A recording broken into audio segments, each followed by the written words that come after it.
good, everybody? It's Falcons Daily. It's Victory Monday. I'm your guy, CG. If you want to give me a follow on social media, you can find me at Craig G Sports, CRAIG, the letter G in the word sports.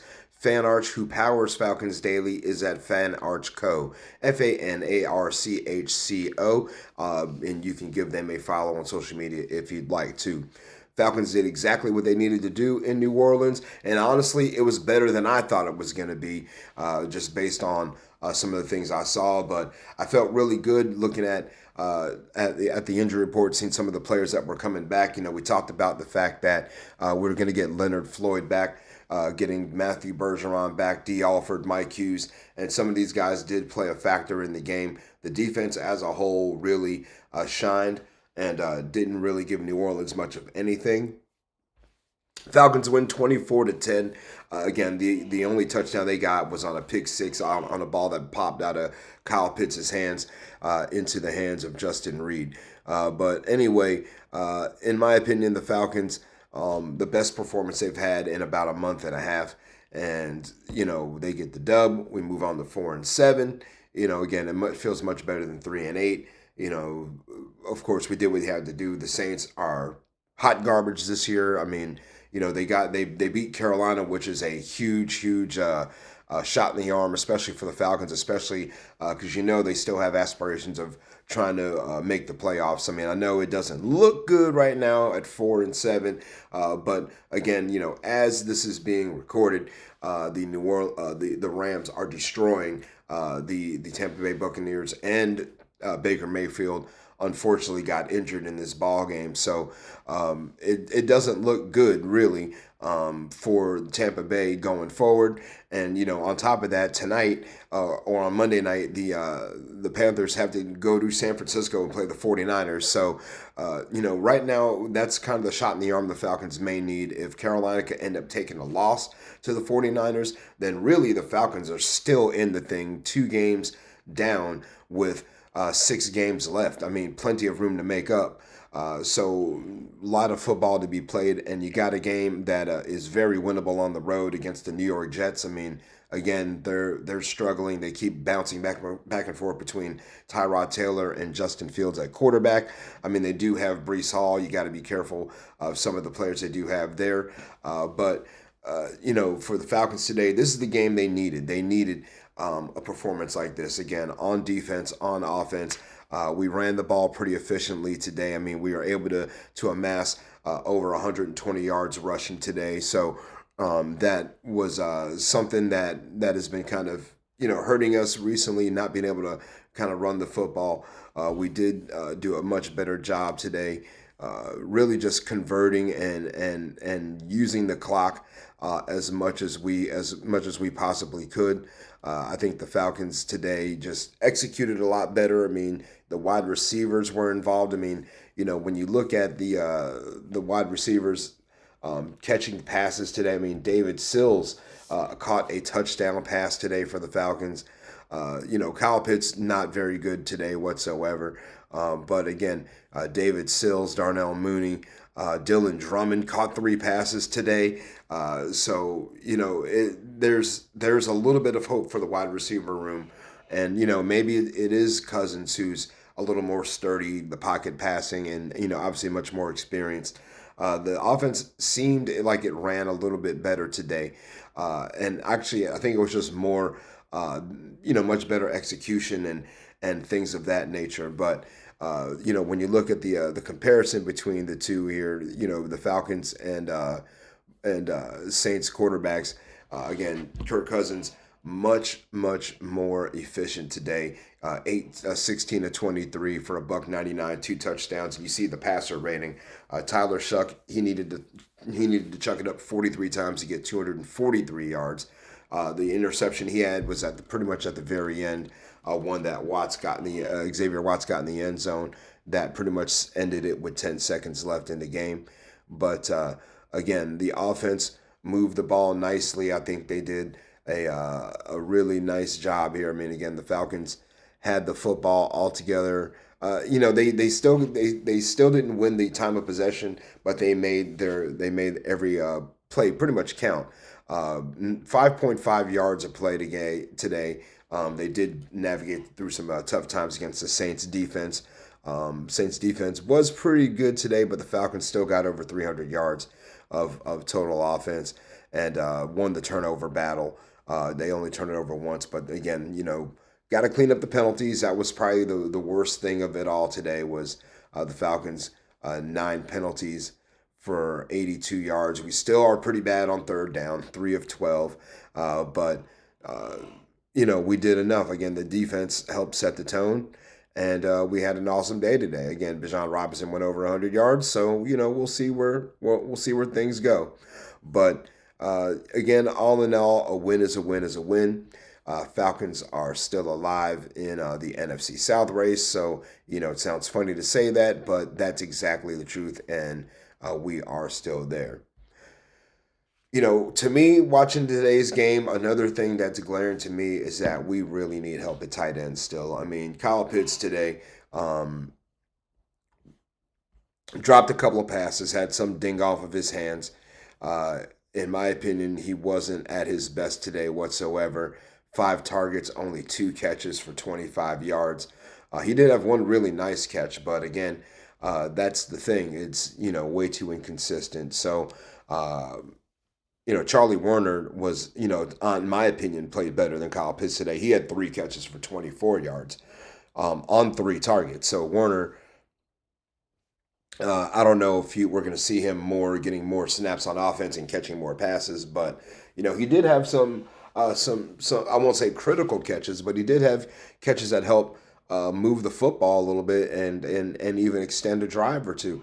So but again with the tight end room, we really need some help. I mean, clearly they don't think Joshua Simon is ready to come up to the 53-man roster. That's why they keep bringing out Tegan Couturiano out there. He didn't get a target today, but he was not also very good either, in my opinion. So I still think we need to look at somebody like a Jordan Akins. Jordan Akins right now is on the practice squad for the Jacksonville Jaguars. So, I would not be opposed to signing him to the 53-man roster immediately to help get the Falcons a little bit more juice in the passing game, especially would not, if we don't know the status of Drake London, if he's going to be back for the Jets game or what. But the tight end room is still kind of one of the weak spots in terms of our offense. Kyle Pitts sometimes, is there and he's not there. This week, in my opinion, was not one of his best games whatsoever. And, Felipe Franks, he's good in his role. He does what we need him to do.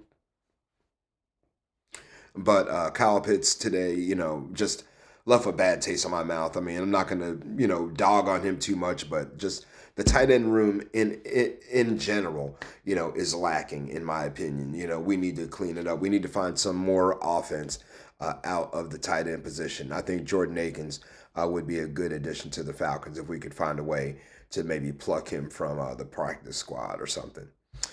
All right, looking at the game and just analyzing who I thought played well. My top 3 performers in the game. First, who I'm going to go with? I'm going to go with Kirk Cousins. Kirk, again, 199 yards, 16 to 23, very efficient, just under 70%. I mean, really, you can give him 70% if you want to round up. But the 200 yards and the 2 touchdowns. The pick really wasn't on him. Again, it hit Pitts in the hands, the chest, or whatever. I know the defender was in the area, but you can't let the ball pop up in the air like that and get intercepted. So I thought he did pretty well. Also, D. Alford. Had a pretty good game today as well. D. Alford recovered a fumble, 10 tackles, deflected a pass, 9 solo tackles for D. Alford today, too. He was just all over the place. Also, guys who I thought played well today, Brandon Dorless, sack and a half. He had 2 hits on the quarterback, 4 tackles in total. I thought he played a really nice ball game too, as well as Xavier Watts. But really the defense as a whole. So we'll just say that, we talked about three people, and I just keep going on and on and on. But all right, so the first two, of course, Kirk Cousins, D. Alford, and then I'm also going to give a I'm going to give we'll give an honorable mention before I go to my third. An honorable mention to Zach Robinson, the offensive coordinator. Again, he got some kudos in the press conference after the game from Raheem Morris. And Raheem had to say about Zach. He said, it's about having a full week of preparation and operation with Zach, knowing you're the guy, knowing being able to execute the game plan, being able to have input, being able to talk and communicate with your coaches. They know exactly what you like. You know exactly what he likes.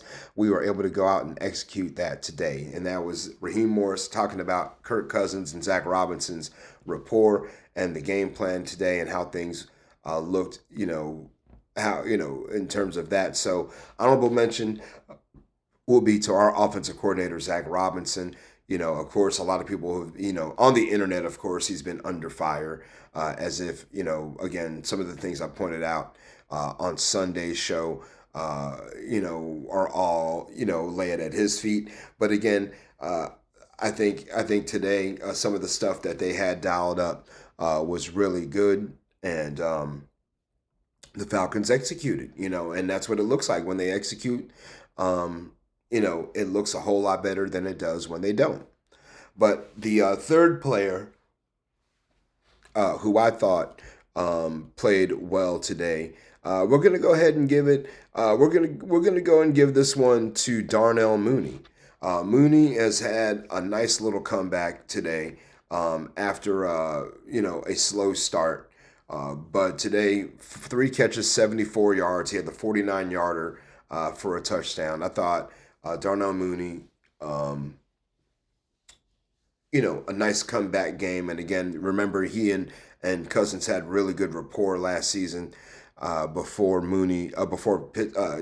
Kirk got hurt, and then this year before Mooney got hurt. Remember, Mooney was definitely someone that was a reliable target, even for Michael Penix last year. So, of course, Bijan went over 100 yards. He had 20. He had actually 16 touches in total for 107 yards. Didn't get into the end zone. No big deal. But shout out to Darnell Mooney. My 3 stars today: Mooney, D. Alford, Kirk Cousins, and then an honorable mention shout out to Zach Robinson, the offensive coordinator. All right, Falcons are going to be looking to try to win 2 in a row as they're going to travel to take on the New York Jets in New Jersey coming up here next Sunday at 1 o'clock. That game will be on Fox as well. So, again, you don't know what quarterback is going to be under center for the Jets. It's hard to tell. It could be Tyrod Taylor. It could be Justin Fields. One thing you got to do is you got to make sure that Breece Hall does not beat you, that you don't let, I don't know the status of Garrett Wilson. I don't know if he's eligible to come back or not, or if he will come back, but you got to make sure that Breece Hall does not get free and loose, does not become a one-man show, kind of like Jonathan Taylor did with the Colts in Berlin. So, again, that's what's coming up for the Falcons right now is that game. And then after the Falcons take on the Jets, of course, they've got the Seahawks and Buccaneers. Those games seem kind of daunting, but actually the Buccaneers game, not so much. Again, Baker Mayfield is out there, again, as this is being recorded, playing. Actually, no, he is not in the game now for Tampa Bay. He's been taken out of the game. It's 31-7. They're most likely going to lose this ball game. And they've most likely lost Baker Mayfield. So, for the Falcons, that game as well could be another one where they could get another win. If they can get the win against the Jets, don't know what you'll have against the Seahawks, but a sixth win against the Buccaneers. If you're there, you're 6-8 with 3 games left, and who knows where things would be. Not saying that you're going to lose against the Seahawks, but at worst, you could be 6-8 if you take care of business against the Jets and against the Buccaneers. So, plenty of football left for the Falcons to be played. I mean, we're not going to sit here and and tell you that they're going to make a comeback and win the NFC South title. Mathematically, it's obviously possible to do it, and some of the things are falling into place for them as well. But for the Falcons as well, they got to hope that Carolina loses. Loses out. You're going to have to be one game better than the Panthers because you got swept by Carolina for the first time in like 20 years or whatever it was. I know it was 12 years, but still, it's looking up for the Falcons. Positivity is reigning. We're here. We're smiling. We're happy. It's a victory Monday. And again, things are kind of looking up, especially with some of the results, around the NFC South. Again, we'll see how things shake out for the Panthers tonight as they take on the 49ers in Santa Clara. But for the Falcons, they're still alive, and it always feels good to beat the Aints.